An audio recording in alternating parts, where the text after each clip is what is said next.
HTML stands for Hypertext Markup Language, which is the most widely used language on web for developing web pages.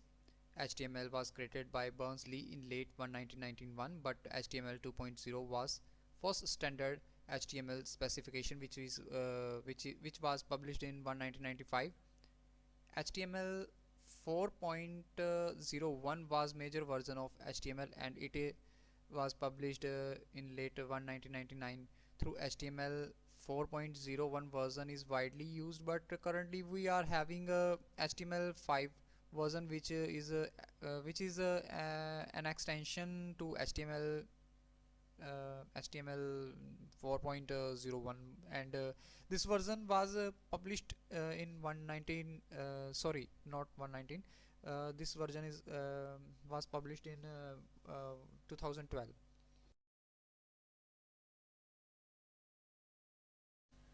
This tutorial is designed for the appearing web designers and developer with the need to understand HTML enough detail. Along with it is simple overview and practical examples.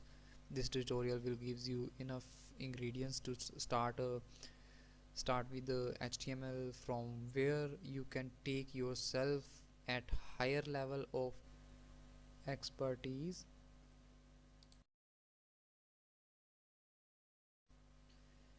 Before proceeding with this tutorial, you should have a basic knowledge with the Windows or Linux operating system. Additionally, you have a must familiar with the experience with any text editor like Notepad or Notepad++, how to create directories and file on your computer, how to navigate through different directories, and how to type content in files and save them on a computer. Also understanding about the images in different formats like PNG, JPEG, JPG formats, etc. In the next video we are learn about basic HTML document, HTML tags, and HTML document structure. So I hope you enjoy this video. Please like this video, and if you want to learn about programming and IoT and much more things, technical things, please subscribe, keep subscribe this channel. Thank you for